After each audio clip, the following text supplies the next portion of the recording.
Hello friends, मेरा नाम है कुलदीप सिंह और मैं स्वागत करता हूं आपका सॉल्यूशन नगरी में। आज हम सीखेंगे दोस्तों मोबाइल के टेस्ट सेक्शन के बारे में। टेस्ट सेक्शन क्या होता है, टेस्ट सेक्शन में कौन कौन सी लाइन वर्क करती है और इन लाइनों का काम क्या होता है। तो दोस्तों टेस्ट सेक्शन हमेशा प्रोटोकॉल में काम करता है। प्रोटोकॉल मीन्स होता है कि जहाँ पे मास्टर यानी CPU और स्लेव यानी अदर्स IC या कंपोनेंट एक दूसरे के साथ कम्युनिकेट कर पाते हैं, यानी एक दूसरे के साथ बातचीत कर पाते हैं। तो फ्रेंड्स टेस्ट सेक्शन में I2C प्रोटोकॉल और SPI प्रोटोकॉल वर्क करता है। I2C प्रोटोकॉल में 5 लाइन होती है, वहीं आप देखें तो SPI प्रोटोकॉल में 7 लाइन वर्क करती है। सो फ्रेंड्स आज हम सीखेंगे I2C प्रोटोकॉल के बारे में और SPI प्रोटोकॉल के बारे में मैं आपको नेक्स्ट वीडियो बना के दूंगा। देखिए दोस्तों टेस्ट सेक्शन में टच कनेक्टर, CPU और पावर IC यह तीनों कंपोनेंट वर्क करते हैं। तो दोस्तों कभी भी हमारे पास टच रिपेयर के लिए मोबाइल आए तो सबसे पहले हमें इन सभी लाइनों में GR यानी ग्राउंड रीडिंग चेक करनी चाहिए।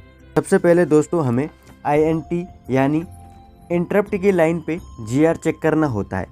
इंटरप्ट लाइन का काम होता है कि जैसे ही यूज़र स्क्रीन पे क्लिक करता है तो तुरंत ही CPU को पता लग जाता है कि यूज़र ने किस पे क्लिक किया। अगर यह लाइन कभी भी ख़राब हो गई ना तो CPU को कभी मालूम ही नहीं लगेगा कि यूज़र ने किस चीज़ पे स्क्रीन पे क्लिक किया भी है या नहीं किया है। दोस्तों INT की लाइन पे हमें GR चेक करना है। 300 से लेके 900 के बीच हमें GR देखने को मिलेगा। अगर आपको टच के INT पिन पर GR देखने को नहीं मिल रहा तो आप INT की लाइन पर देखेंगे तो एक टेस्ट पॉइंट मिला रहेगा। इस टेस्ट पॉइंट पर हमें GR चेक करना होता है। GR मिलने पर हम जंपर मारकर ओके कर सकते हैं, लेकिन अगर हमें इस टेस्ट पॉइंट पे भी GR नहीं मिल रहा तो आगे हम देखेंगे तो एक डायोड INT की लाइन से मिला हुआ है। अगर इस डायोड की लाइन पे हम चेक करेंगे GR को, अगर इस डायोड पे हमें GR मिलता है तो हम क्या करेंगे, जंपर मार कर यहाँ पे भी हम काम कर सकते हैं।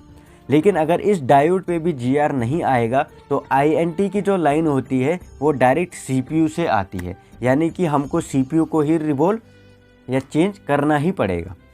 ठीक है, अब INT की लाइन अगर हमने चेक कर ली है और INT की लाइन हमारी ठीक है तो हमें RST की लाइन यानी कि रीसेट की लाइन में रीडिंग चेक करनी है। RST लाइन का काम होता है कि सभी प्रॉब्लम को रीसेट कर देना, और इस लाइन पे जो हमें रीडिंग देखने को मिलती है ना 300 से लेके 900 के बीच हमें रीडिंग देखने को मिलती है। अब देखिए दोस्तों RST INT की लाइन आपने चेक कर लिया तो हमें SCL और SDA की लाइन पर GR चेक करना होता है। सबसे पहले ये समझ लेते हैं SCL और SDA की लाइन का काम क्या होता है। SCL और SDA की लाइन का काम होता है कि CPU से डेटा लेना और टच कनेक्टर को डेटा देना, यानी टच से डेटा लेना CPU को देना। ये दोनों क्या करती है, आपस में ही काम करती है। अब ये समझिए दोस्तों, जो हमारी क्लॉक की लाइन है ना, जब तक क्लॉक की लाइन नहीं बनेगी हमारे मोबाइल में तब तक डेटा भी नहीं बनता, यानी कि क्लॉक के बिना डेटा अधूरा होता है। SCL और SDA का काम होता है डेटा को पहुंचाना और डेटा को देना। ठीक है दोस्तों, अभी इसकी लाइन पे हमें GR चेक करना होता है। GR यानी कि ग्राउंड रीडिंग हमको चेक करनी होती है, जो कि हमको SCL और SDA की लाइन पे हमें GR जो मिलता है ना, सेम GR देखने को मिलता है। सेम GR किसको बोलते हैं वो समझिए। SCL पर 432 आ रही है तो SDA पर भी 432 ही रीडिंग देखने को मिलेगी। अगर इन दोनों लाइन में से एक लाइन पे कम या ज़्यादा रीडिंग आ रही है तो इन दोनों लाइन में से एक लाइन में प्रॉब्लम हो सकती है। तो SCL और SDA की लाइन पर रीडिंग आ रही है, रीडिंग आपने चेक कर लिया, फिर भी हमारा टच वर्क नहीं कर रहा है तो हमें SCL और SDA की लाइन में 2.2 किलो ओम के रजिस्टर चेक करने होते हैं, जो कि हमारे टेस्ट सेक्शन के लिए इम्पोर्टेंट होते हैं। बहुत बार टेक्नीशियन को मालूम नहीं होता और टेक्नीशियन इन दोनों रजिस्टर को रिमूव कर देता है, जिससे हमारा टेस्ट सेक्शन रिपेयर तो नहीं होता बल्कि और भी ज़्यादा ख़राब हो जाता है। रजिस्टर को हमें चेंज ही करना पड़ेगा, निकाल के फेंकना नहीं है, चेंज ही करना है। और जो रजिस्टर की रीडिंग आती है 2.2 किलो ओम की इसकी रीडिंग होनी चाहिए। अब आगे बढ़े तो हमें टच सेक्शन में हॉट टेस्टिंग यानी कि वोल्टेज चेक करना होता है। वोल्टेज हमेशा मोबाइल को चार्जिंग लगाने पे या बैटरी लगाने में ही बनता है। सबसे पहले हमें वीरेज की लाइन पर 1.8 चेक करना है। याद रखना दोस्तों, किसी मोबाइल में वीरेज की लाइन पर 2.8 की वोल्टेज देखने को मिल सकता है, यानी 1.8 से 2.8 वोल्टेज देखने को मिलेगा। वीरेज की लाइन पर वोल्टेज हमेशा मोबाइल ऑन करने के बाद बनता है। यह लाइन सबसे पहले टच कनेक्टर के लिए जाएगी, जिसमें कि हमें 1.8 वोल्टेज देखना पड़ता है। जब आपने यह चेक कर लिया, उसके बाद हमारी पावर आईसी से दूसरा सिग्नल निकलता है, इसका नाम भी वीरेज होता है। इसमें भी हमें 2.8 वोल्टेज चेक करना है। और यह जो वोल्टेज बनता है ना, SCL SDA की लाइन पर वोल्टेज चेक करना होता है। अब आप बोलोगे कि SCL और SDA की लाइन पर तो वैल्यू आती है, तो वोल्टेज कैसे आ रही है? तो फ्रेंड्स, वोल्टेज हमेशा पावर आईसी क्या करती है, वीरेज के नाम से जनरेट करती है, जिसमें कि हमें 2.8 वोल्टेज देखने को मिलता है।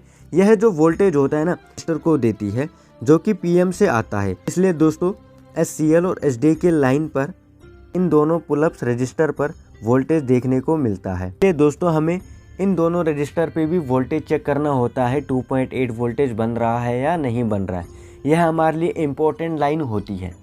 अगर यह इस लाइन पे भी वोल्टेज बन रहा है, तो हमें RST की लाइन पे वोल्टेज चेक करना है 1.8। अगर यह वोल्टेज RST की लाइन पे नहीं मिल रहा, तो हम इस लाइन को बाईपास कर सकते हैं। भी एक्टिव वोल्टेज में 10K का रजिस्टर लगा के जंपर मारकर हम इस लाइन को बाईपास कर सकते हैं, लेकिन याद रखें, रजिस्टर पुलअप नहीं होना चाहिए। तो फ्रेंड्स, RST की लाइन पे भी हमें 1.8 वोल्टेज प्रॉपर चेक करना है।